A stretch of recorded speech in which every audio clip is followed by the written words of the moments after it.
I'm Gail Baker. I'm a professional engineer licensed in Illinois, Iowa, Missouri, Texas, and Minnesota. And I work for a firm out of Illinois, and I do a lot of work with livestock facilities and manure management and a little bit of soil and water conservation.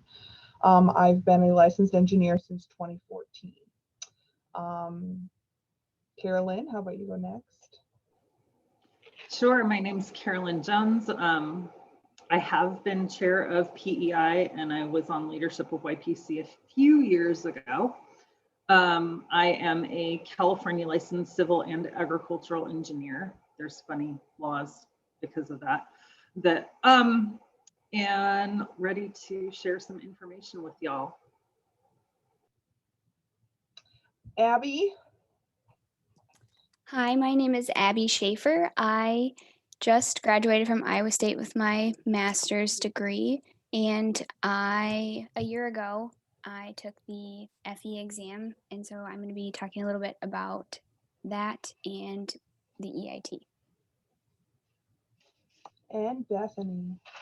Hi everyone, I'm Bethany Brittenham. I passed my PE in October, and I'll be going through kind of PE. Thanks, Carolyn.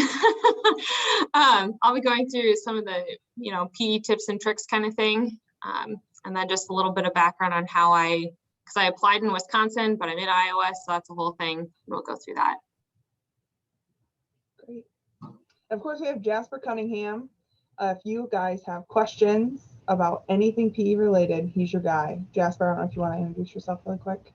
Sure. Hi, everyone. I'm Jasper Cunningham. I work in the membership department with ASABE, and as Gail mentioned, I can help answer questions about resources or offerings the society has. And at the end of it, I will put my email in the chat. Thank you all. Great. Okay, well, we had about 50 people registered, give or take, for our event, and we've almost made it halfway there. We've got about 18 people on. So we will go ahead and get started. This will be available as a recording afterwards. We'll post it on YouTube. And so, yeah, if you, we'll go ahead and get started. So becoming a licensed engineer, our goal of this, YPC and PEI are working together to put this on, is to just kind of kick you off. Right about now, you're probably either making the decision to take the PE in October and getting ready to get registered for that, or you have the intent of taking the FE. And so we want to help prepare you for that, show you all the resources that are available, talk through the process of becoming a PE if you're on the fence about deciding to become an FE, and then give you the tools to make that decision, and maybe a little reward as well. We'll talk about that at the end. So getting started, the Professional Engineering Institute, our mission is to promote engineering licensure, especially within our ag and biological engineering profession. We want to provide a forum for our engineers to impact our profession with being a professional engineer, and we work to enhance the credibility of our engineers and in the engineering community. And another committee that you might be interested in knowing about is EOPD 414. And that committee, we kind of work hand in hand, PEI and EOPD 414.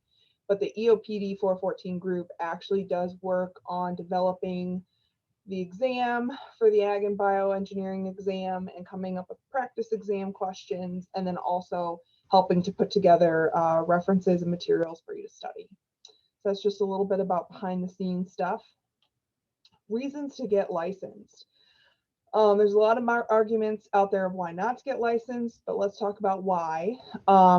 First thing I see, especially as a consulting engineer, is authority.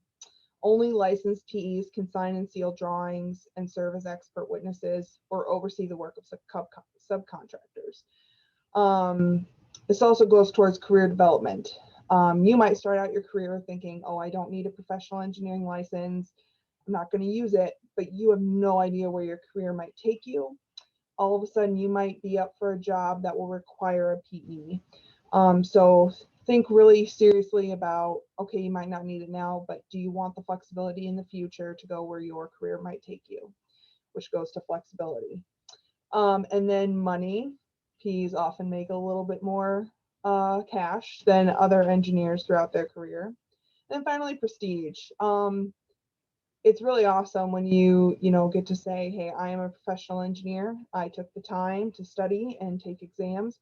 Or like Carolyn, I took the time to take 2 professional engineering exams, which she'll talk about later. So, I mean, there really is a lot of pride in becoming a professional engineer. So we really encourage you to do it. These are some of our reasons on why to get licensed. And then just an overview here of the licensure process. And you might be a little familiar with this, but got to start out by going to school and getting a degree at an ABET accredited engineering program. Once you graduate, you can take the fundamentals of engineering exam, or I think a little sooner than when you graduate. And then of course you got to pass that. Then you have a period where you need to gain professional experience under a professional engineer. Once you have that experience based on what state you're in, registering for the PE exam, preparing and taking the PE exam, and of course passing, and then finally maintaining your license. So I'm going to talk a little bit here about the FE. First thing up is if you decide you're going to take the FE, which is your first step on your way to becoming a PE, you can register by going to nces.org. And this is an example of their website here. Here you can see all about the FE exam. Back to here. There's some different emphasis areas: chemical, civil, electrical, and computer, environmental, industrial systems, mechanical, and other disciplines. Your education and experience might make you better suited to any one of the 7 exam options. I personally took the other disciplines. The FE exam is $175 directly payable to NCES. When you are on the NCES website, it does allow you the option, and I'll go back here under engineering, to select your state and select which exam you're taking. And it will provide you a little information about where else you need to go look for your state requirements. So NCES is a great resource.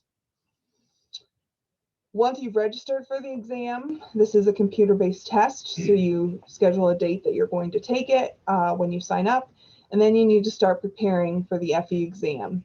So review the FE exam specifications and requirements. Make sure you know what's going to be expected of you on the exam day. There are practice exams available at nces.org. There's also this FE handbook, which we're going to show a little bit more with later when Abby goes through some study habits, that is available on the NCES website. Make sure you understand the scoring and reporting for how the FE is scored. That might help you when you're going through the test, you know, what questions you concentrate on and how you go about answering your questions. The FE is designed for imminent and recent graduates, like we talked about. It is a 6-hour exam. It starts out with a non-disclosure agreement, quick tutorial about how to use the Pearson VUE software to answer the questions. And then it's 110 questions long. And it'll be multiple choice, or they might have matching questions. They're called alternative something questions.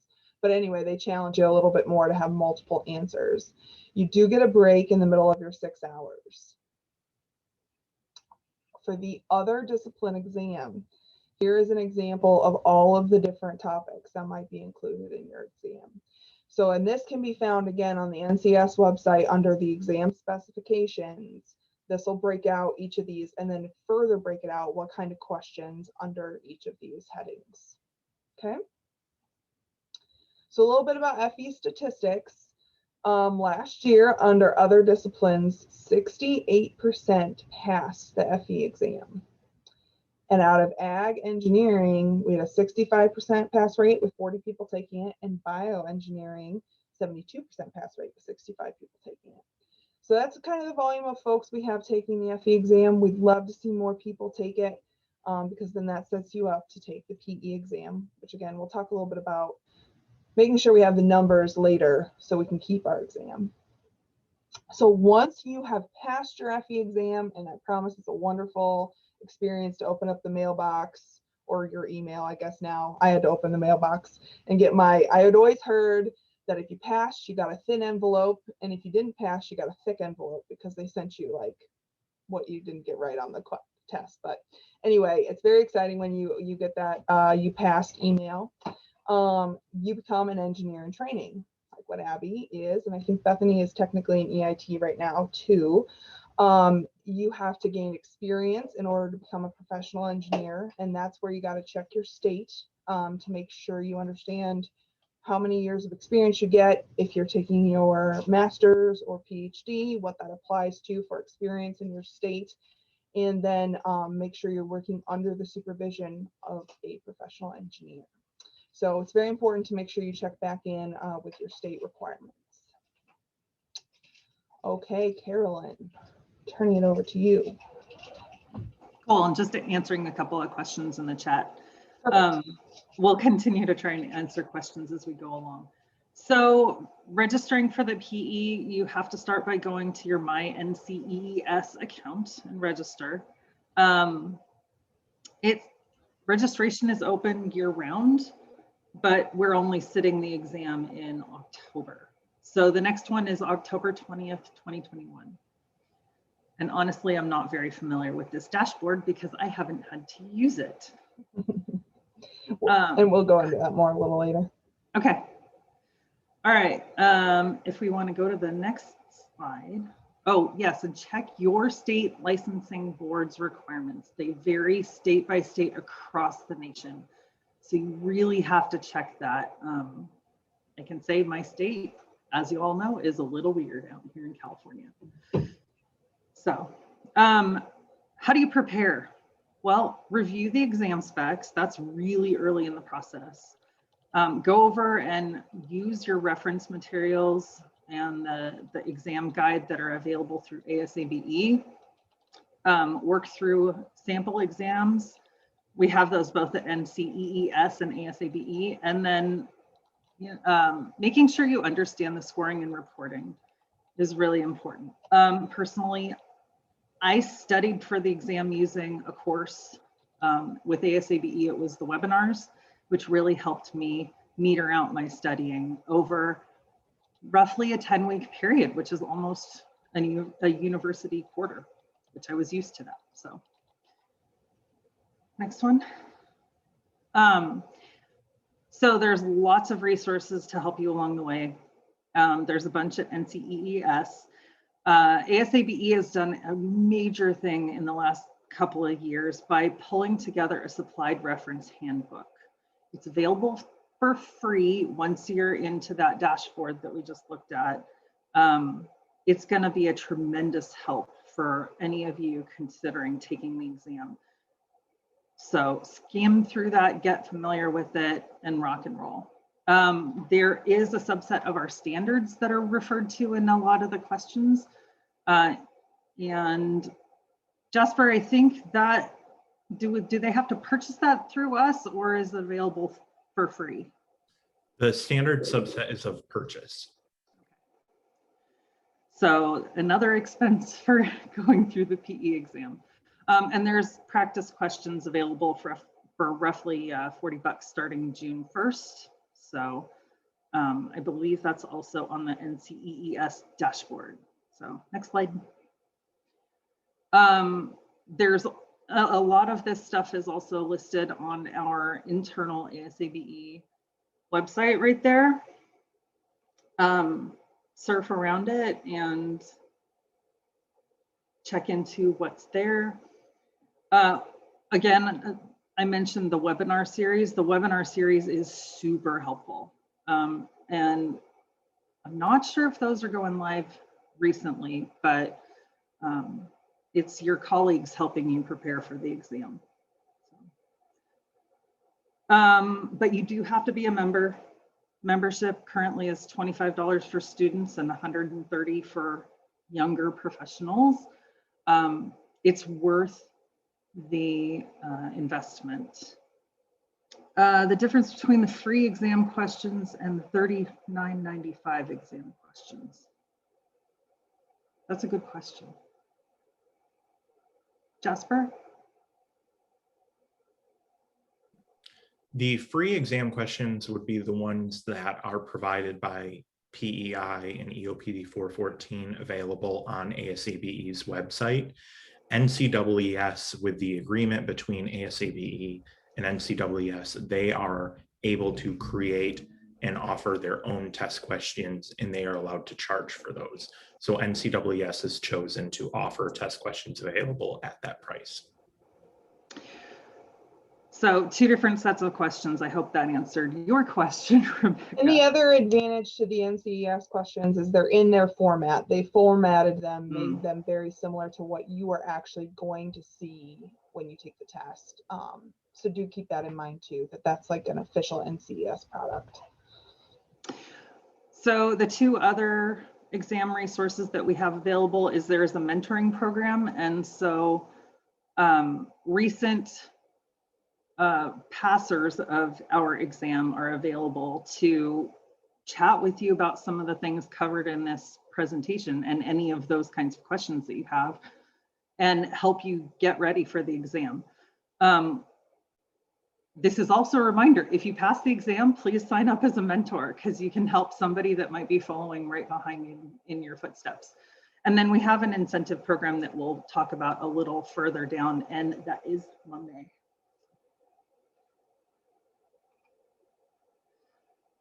Okay, so the PE exam, so the national exam is 9.5 hours with 85 questions. Broken up, as you can see there, with common systems applications, natural resources and ecology, process engineering, facilities, and machines. You don't have to be an expert at all of these. You have to learn enough to do well enough to prove minimum competency on these topics.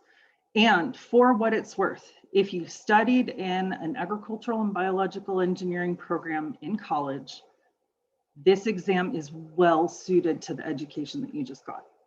Very well suited. It's built for graduates of the programs that are within ASABE. During the exam, you have access to that standard reference handbook and the subset of the ASABE standards. Don't forget that the scoring uses psychometrics, not psychrometrics, but you may have a question or 2 on that. We try and equalize hard and easy questions over multiple years. So making sure that if a really, really, really hard question that people haven't answered correctly in years might get thrown out. But they are all multiple choice. And again, it's entirely passable based on the education that you have received at one of the ABE programs. And this is a demonstration, and I'm sorry, it's small print. So our pass rate in 2020 was 69%. That's really good. And again, it's very passable. You look at some of the other disciplines and they're not as good. I took the civil, yes. Civil is a 55% pass rate. There's a lot more people taking it, but there's still a lower pass rate. I'll just say I passed both of them on the first try, so it's doable. Okay, the incentive program. So the Professional Engineers Institute and the Dale Zimmerman PE Fund, along with the Board of Trustees, want to make sure that people really are interested in taking this exam. So for first-time takers, we reimburse registration fees up to $300, but you also get $150 incentive upon passing. But that's $300 right off the bat. If you happen to be one of those few that didn't pass, you can take it again, and there's a reimbursement of $150 if you give it a go again. Now, this is for the ABE exam, not for other exams. So it is an incentive for the ABE exam. And you can see Jasper probably on top of our panel here, and he's the person to contact. First come, first serve. Yeah, let's just go on to the next slide. So, Gail, how much longer do you have me? I can't remember. Okay, so maintaining your license once you get it, you have to check your state's requirements. Some states require continuing education. If that's the case, ASABE actually has a lot of stuff. No, there's not an incentive for taking the PE. Sorry, the FE. The FE, there's not an incentive for the FE. To maintain your license, you may have to do some continuing education, some of which you can do through ASABE meetings and participation within the society. There's all kinds of webinars and classes that you can take to maintain that. Some states don't require this at all.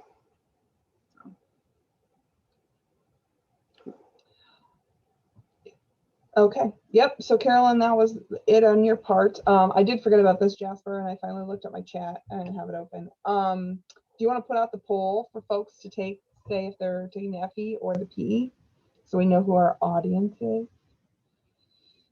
And then while he's doing that, we'll answer a couple of questions.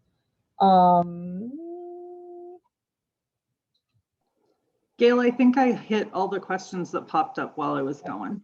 And then I'll look at the questions and answers. So he says, I have an undergraduate degree in environmental engineering, but a master's in ag and bioengineering. However, during my master's, I only took about 9 credits in ag and bioengineering, but the rest of the courses in civil engineering. Would it be wise to take the FE in environmental engineering, even though my degree is in ABE? So again, look at the tests, go online, look at NCAS, look at the different exam specs to see which one you think you feel more comfortable taking. For the FE, because the FE, it's just all about passing it. Once you pass the FE, you've got your FE. Now, when it comes to the PE, say you're in a similar situation, do you take the ag and bio or do you take the civil? Well, the question is, when you pass it, what are you able to do work in? And that comes down to what are you competent in? For instance, I took my degree in ag and bioengineering, but I work at a firm where we have a transportation group. And if they came over and they said, hey, Gail, we need some help designing some stormwater conveyances, I'm a competent engineer in stormwater design. So I would be comfortable designing and signing off on things that are more civil than ag and bioengineering. So that's what it comes down to, is your competency once you have your PE license. Carolyn, anything else you want to add there? And I'm assuming we're still on the anonymous question there. Yep. You really, so with your diverse experience, you really need to look at those exam specs and get a feel for which one fits. And you might talk to your professors based on the skills that they know you have right now for a recommendation. They're all pretty passable exams in terms of the FE. You'll just have to look at the exam specs. Okay. Next, we've got some PhD questions. In addition to the question from Jasreem, I was wondering if I can take the FE and PE exam with a PhD degree and biosystems degree. I got my BE and MS in my home country and hard to prove in the US. Oh, so a couple questions on foreign earned degrees. So my answer about foreign earned degrees is that some foreign programs are still ABET accredited. There is another accreditation board that does the oversight of some of the foreign programs. I think your answer to that is going to be at NCEES.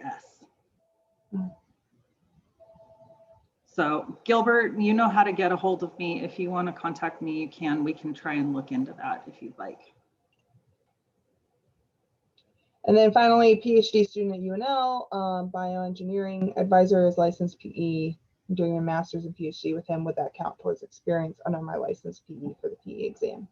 I'm going to say most likely, but again, our favorite answer, just like engineers love to say, well, it depends, check your state requirements. Yeah, so you may have to demonstrate that you're doing work for that person, which is kind of outside of your graduate program work, to meet the years of experience to earn your PE. And then yes, if you do not take your FE now and you wait, and 10 years from now you say, I want to get my PE, you have to take your FE first. That is the first step in getting your PE. I'm going to defer to checking state requirements on that one because Oh, last I remember in California that if you had like a billion years of work under a PE that you could skip the FE. okay. So check your state requirements. It's a place to go to make sure you're doing things right. Okay, and then I see a question here, just to go back and reiterate what you will have in the PE exam. And I'm gonna click up here. Let's see if I can find it. If you go on the NCEA website, this is what the exam specifications look like. And this lists out, again, all of these different topics. And at the end of the specs, they've added in a list of these standards that NCS will provide you on test day, but to prepare for your exam, you're going to want to get a copy of these to prepare for. And these are the ones that are available for purchase through ASABE. Okay, so you're going to have those standards and you're going to have the NCAS PE handbook. So those are the two PDF documents that you will have available to you on test day.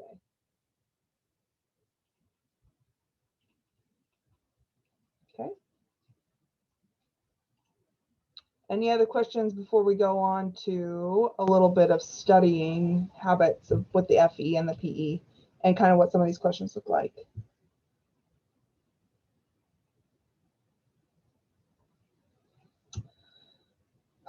We have one more question. If you graduate from a PhD program and you take the FE after graduation, do the years working on the PhD with PE mentor count towards the EIT? That's a good question. Do you need to pass the test before you can gain experience, Carolyn? I don't think so.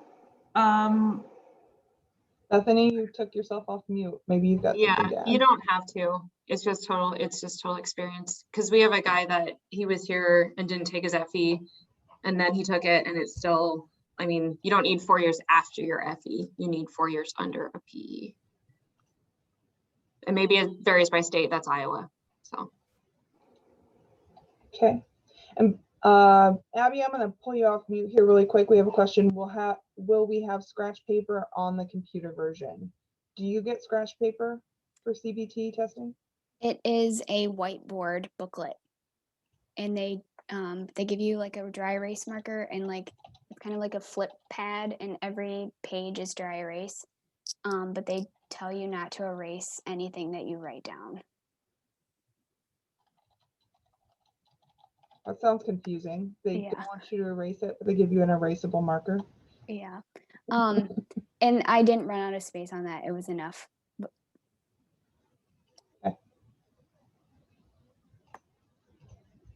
Okay. And there is on the NCES website, there is, if you're really curious of what this looks like on the computer screen, there is like you can go in and click around on a Pearson VUE mock exam. You know, they have you answer questions like the dog was running fast and you select something. It's silly stuff, but at least it gets you familiar with how that platform works. If you're interested in looking at that a little bit more. Okay, we're gonna go into some study advice and we'll kick this off with Abby. Abby Schaefer, EIT. Okay. Yeah, we can go to the next slide. So Gail already touched on this reference manual that it will be available to you once you have registered, and you can download it for free from the NCES website. This is going to be your best friend when you're studying, and it's going to be really, really important that you familiarize yourself with what's in here. You want to know what's exactly what's in here so you can quickly find it while you're taking the test, because you will be able to search anything during the test. And time management is going to be important because you have 110 questions and 5-ish hours, so it works out to about less than 3 minutes per question. So the things that you're a rock star on, like for me, I had a chemistry minor in undergrad, so like the chemistry questions were like boom, done. But I had to take more time on the electricity and the mechanics and materials questions. So that's why my advice is to work the problems in a timed environment. You want to be able to know that you can answer the questions in 3 minutes. And then my next bullet point is that you're going to be able to search within the manual. So a lot of the questions, if you have good search strategies, you will be able to find the exact equation that you need and just plug and chug and get to the answer. So that's why it's really important to know what's in the manual before the test. And then my other advice is that your department at school might have resources for you. So my experience is at Iowa State, and we had a review class that kind of helped guide us to study. And the department also had copies of this other disciplines rapid preparation manual, and we could check those out and study. You don't necessarily need to get a copy of this manual, but it helps a lot, especially to have problems all in one place for you to go through and study. And then my last piece of advice is to check the calculator requirements and make sure that you're practicing with the calculator you're going to have with you on exam day. So this is the one I took. It's different than my like TI-84 that I had in school. And there's nothing worse on exam day when you don't know where the log 10 button is. And you're like, oh crap, like where is that? So make sure that you're practicing, because you know those economics problems are gonna get you. Make sure you're practicing with the calculator that you're gonna have with you. And then especially, they update it every year, so I don't even know if the one that I used is still like legal. But I would also try to familiarize yourself with the little extra functions. So like this one can do some basic statistics and also like solving systems equations. So if you know how to do that really quickly, it might help on the test. So I would just, basically my advice is know the manual and know your calculator. Okay, so this is like an example question that would be on the test. And so it's asking you the point of inflection on a curve. And immediately when I see this, my mind is going to go to calculus. And so there's a calculus and differential equations section in this book, the manual. So, yep, differential calculus. So point of inflection. So we're going to go through and do exactly what they told us here. And so we go back to this. The answer tells us that the inflection point occurs where the second derivative is 0. So we do that and we get B for our answer. All we had to do was search. We didn't have to know any prior knowledge of calculus to get that question.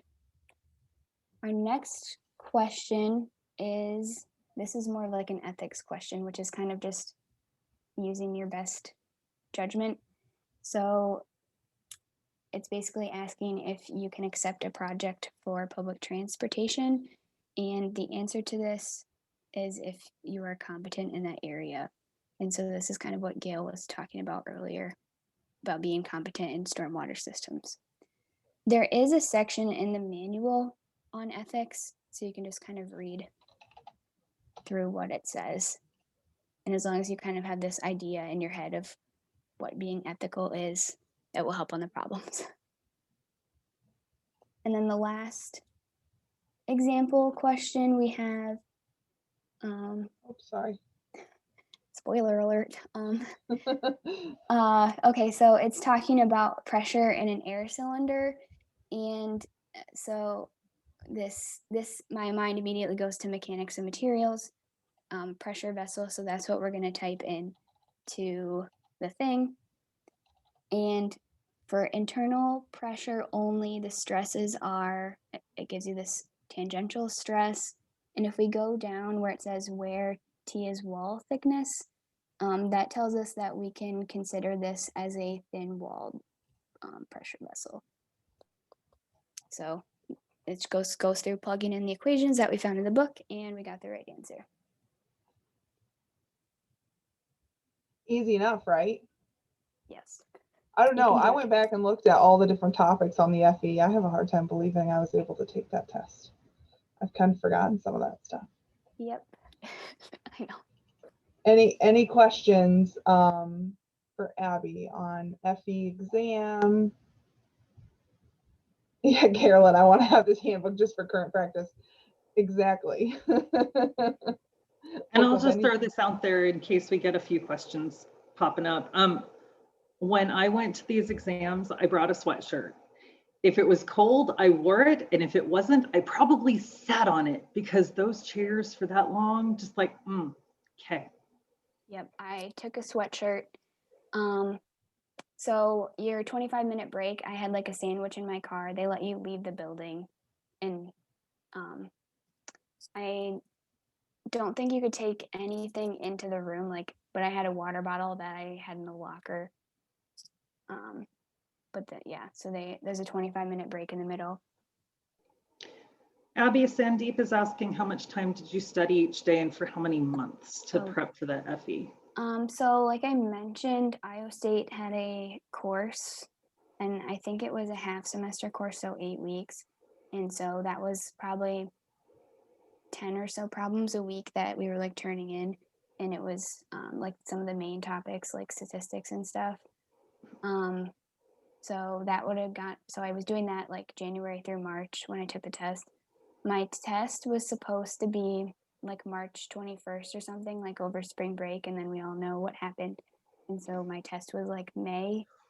And so I kind of was like, I'm putting it off because I'm in school right now. But then the week before the test, I didn't review like my strong subjects, but I reviewed some of my weaker subjects, just so I could feel more comfortable going in. And just for the flip side of the coin, I took mine several years ago. We're being polite. And I don't remember studying for it. I took it a few months after I graduated from college, and I don't think I studied for it at all. I think it ended okay, as you can probably tell. Yeah, I afterwards I felt like, oh, I don't know if I needed to study that much, but you never know that until after. So I would feel like it's better to over prepare. Any other FE questions for Abby? And she'll be sticking around too.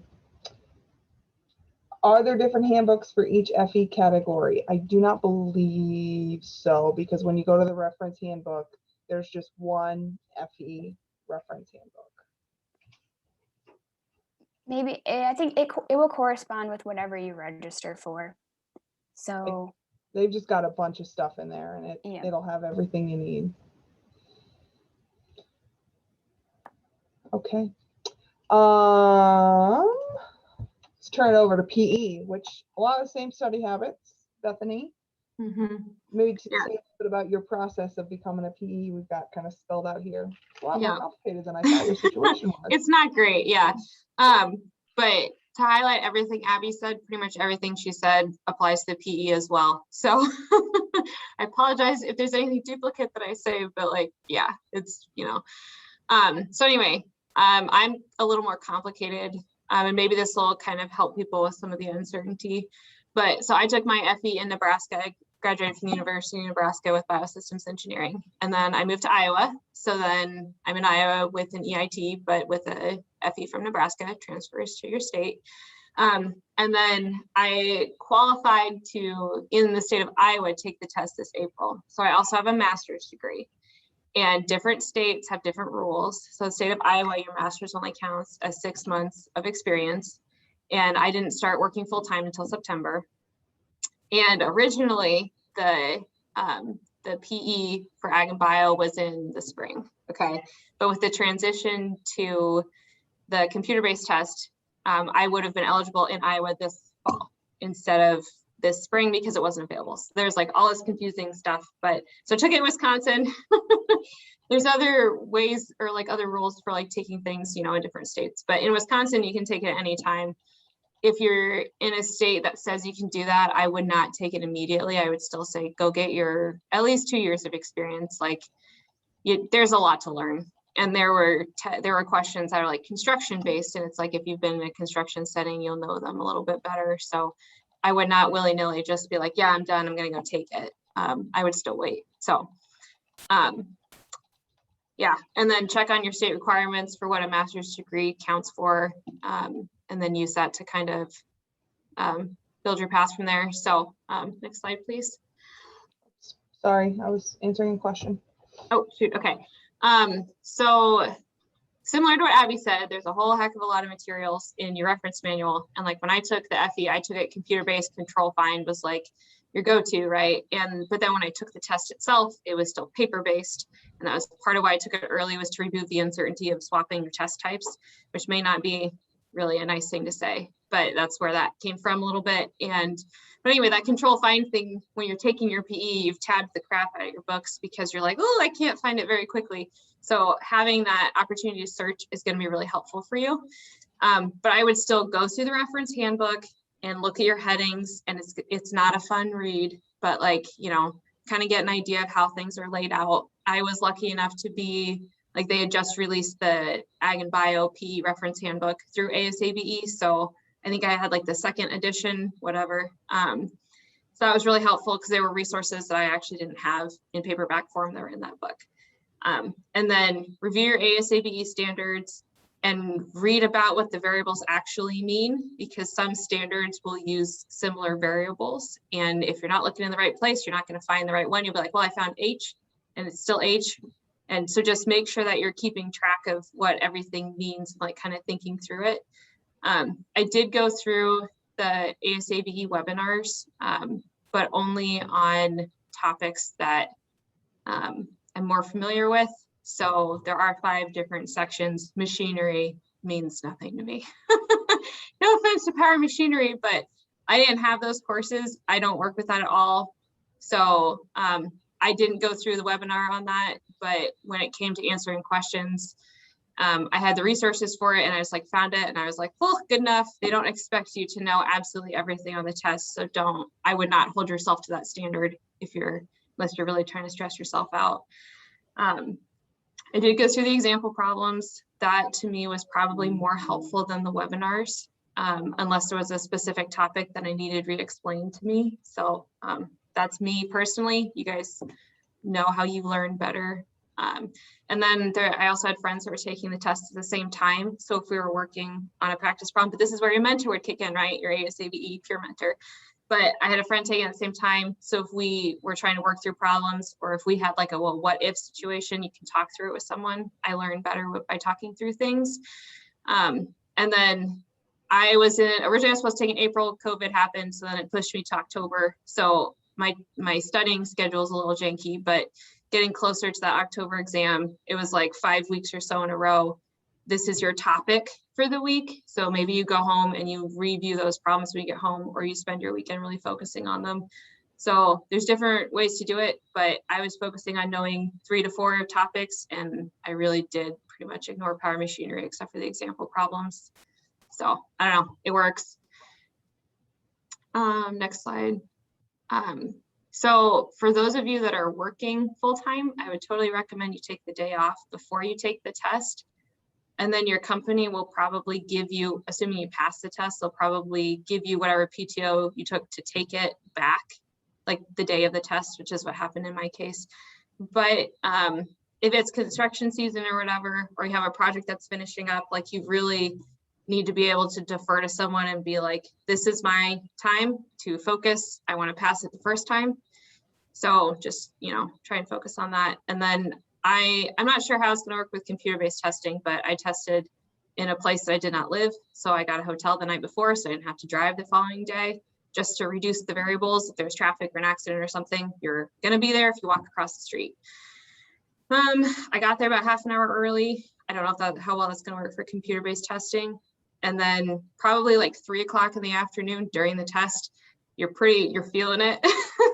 You're feeling the exhaustion of the event. So, get sleep the night before. It's a marathon, and when you're done, go get a beer or something, because you're going to need it. And then I was able to bring snacks in. I'm not sure if that works for computer-based testing, but that helps keep your morale up when you can reward yourself. And wear a watch unless there's one provided. My watch band broke and they made me put the watch on the floor, which kind of sucks, but I couldn't see the clock either. So at least I had something that I could refer to. But, you know, read the rules for your location, and there should be information about whether or not you can have snacks, or whether or not you should wear a watch, or if the time's going to be on your computer screen. Like, that's going to potentially be more based on your situation. Any questions about the day of or studying or anything like that before we go into practice problems?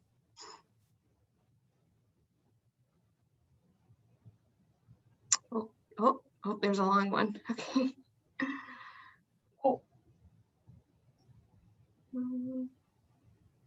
Oh, it's Rebecca giving some advice. Oh, thanks, Becca. Yeah. Exams may be canceled, postponed, or relocated. Yep.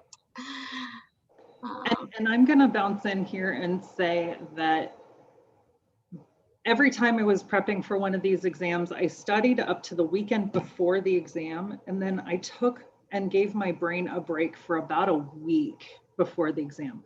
Different people study differently, but man, if you're cramming at the last minute, you probably don't know it anyway. So give your brain a break, and you may actually do better because you got some rest. Mm-hmm. And Becca has a good point too in the last part of her notes about making a note on questions that you don't know and coming back to them. So that was what I did with power machinery, because it's going to take me a long time to find it in the reference material. So it's like, focus on things that you think you know, and then, you know, put in C or something, and then, you know, mark it, come back later. But To that point, on the computer-based testing, there will be a flag icon.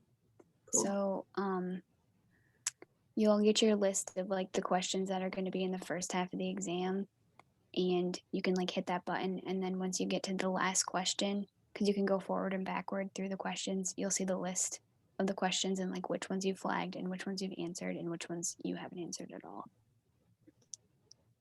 that's a good point. That's awesome. Yeah. Okay. Okay. We can, next slide if you want. Yep. So Gail gratefully, thankfully, provided a list of some of the common questions, and these are actually taken from the practice exam questions, the free ones from ASABE. So they are familiar for me, but I don't know, we can just kind of click through these unless you had specific things you wanted to point out. One thing I thought too is we can kind of say, okay, so this is a question about engineering economics. And the nice thing too with this is that these are tabbed. So let's do economics. So you can get there a little faster as far as just getting familiar with this book.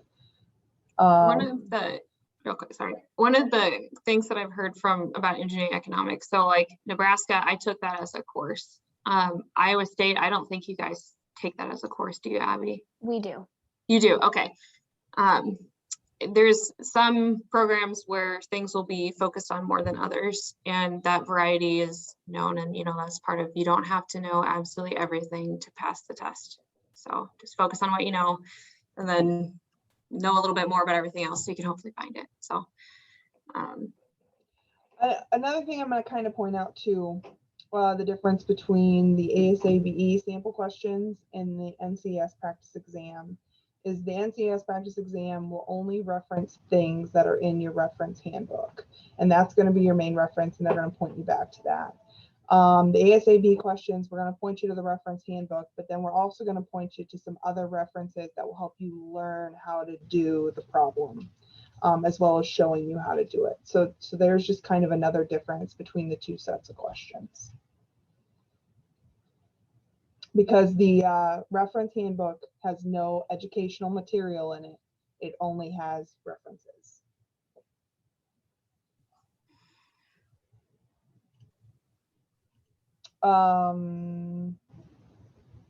Anyway, you want to go on to one about facilities or anything else to say about economics? No, I think that's good. If you're worried about study materials, real quick too, if you're in industry, they'll probably pay for your study materials, especially if they support you getting a PE. So like I work for an engineering firm, I borrowed materials from people that have already taken it, so that didn't cost anything. And then there were a couple books that I did buy just because it applies to what I do, you know. But I also went through like the civil, so the other disciplines have other reference materials, right? And civil has a textbook, and they also have a set of practice problems. So I did start going through their like water resources questions, and when at the point it got super into the weeds, I was like, yeah, probably not helpful. So that was something that had been recommended from other groups, was either bring, you know, the mechanical references or the general civil references. But I think with the new reference materials, I don't think that's going to be necessary. And I wouldn't recommend you go buy practice problems for one of those other disciplines just to run them. I think you should be okay with what's been provided. So yeah, facilities questions. This is one where like there were variables in different places and I got it wrong on a practice problem. And then I went back through and like, oh, this is what this variable actually means. So reading the fine print, and there's footnotes in some of those. So I don't know, that's something I learned with facilities. So Yeah, and really, you know, this question, if you're familiar with these references and you know where to find it, only takes about a minute or two to answer. It's not a hard question. And you'll find that with a lot of them. They're really quick questions to answer, but you have to know where to go look for the material. Machines, would this be a machine question you skipped, Bethany? yeah, probably. I know there's something in the practice problems about like pistons or whatever. And I was like, oh, okay. And then when it got to the PE, it was like, pistons. I know I've done this at some point. Here's your general location to find things. So sometimes it's just the topics, and that's why I recommended like just look at the headings. And you know, I know that's not an easy way to study, so maybe do it with some coffee and just really try and focus. But it helps just to know where things are. So yeah, if you're into machines, there you go. There's a machine question. I don't think any of us are really machine people. We'll have to work on that for the next PE panel. we need more machine people talking about this exam. Then of course, natural resources. This is your area, right, Bethany? Yep. I don't normally calculate shear force, but it is in the book that's on the solution part. I did buy that book because I didn't have that one. So yep. And then finally, process engineering. Yeah, learn how to use your psychrometric chart if you don't know how to do that. So Note, psychrometrics, sorry, not psychometrics, right? Sorry. Oh, now I'm gonna try to spell it, and there we go. Yeah. Here we go. There's Yeah. psychro. Oh, it's not letting me click on it. Yeah, there. Yeah. And that chart is kind of complicated. I mean, I had a grain drawing class, so like I've seen it, but I hadn't done it for like 3 years. And so it's like going back to the chart and then relearning, you know, how to use it properly and what things mean. And there's a lot of different variables in here. So just, you know, but that came up a few times. You should totally learn that. Yeah. So again, yeah, you could see me when I was first hopped on here. I wasn't really sure what to search for. Wasn't sure quite how to get there. So that's how just studying with this will go a long way to helping you get familiar for the day of the test. Yep, and then we have a little example. I go my flip chart. Yeah. I also really like some of our questions where we try to make them hard for you, but then we try to tell you why you might have made a mistake in selecting it. So that helps you learn too.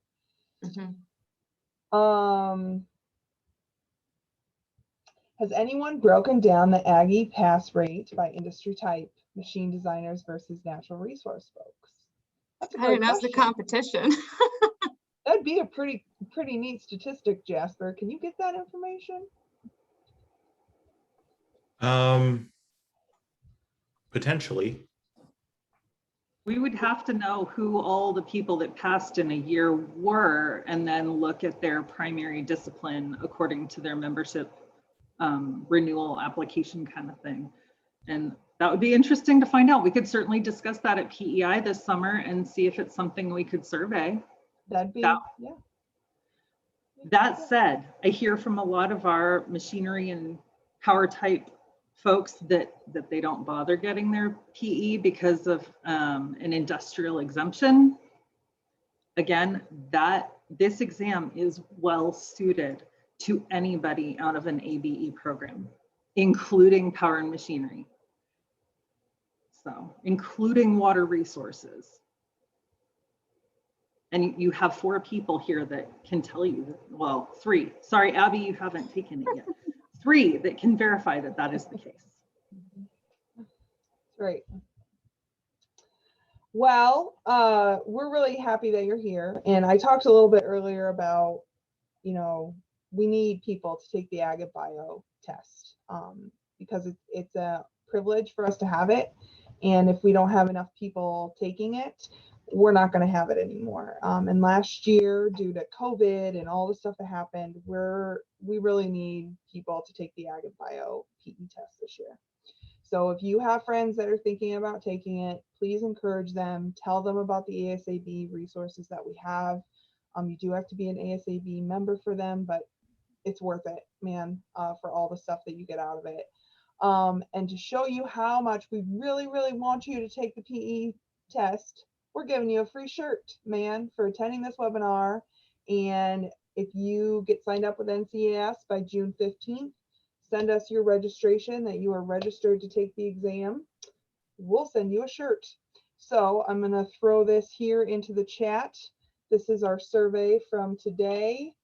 Again, it doesn't need to be completed until June 15th. June 15th is the deadline. So you have some time to think about signing up for the PE, but we really do encourage you to take it. And again, that exam is October 20th, 2021. And Gail, that's the deadline for the survey, not the deadline to submit your PE exam application to your state board, right? Correct, correct. We just need some kind of initial documentation that yes, you're planning to take the PE. So you don't have to be fully accepted or have full confirmation from your state that you're taking it. The NCIS application is pretty easy to fill out to say that yes, you're going to take it. And then the PE stuff in your state might take a little longer. But you can sign up at any point in time during the year for the PE, and registration is open now. Alicia asked if these slides and informational brochures are available on ASAB's website.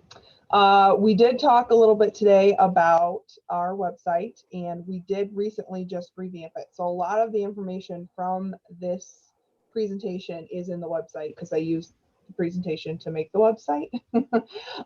So a lot of this information is here on the website. But we are going to put this webinar out on YouTube, right, Jasper? Yes, and we'll distribute the slides to all the attendees after the meeting. And we'll also have this session at AIM as well. So if you have friends that are going to be attending AIM and want to know more about taking the exam, thanks, Bethany. Well, she hopped off already. How do I sign up for the ASAB? Okay, so asked about the incentive. So there's 2 ways to do it. One is emailing Jasper Cunningham directly, but there is an option in this survey that I sent you to let Jasper know that you want to be included in the incentive program. So there's 2 ways to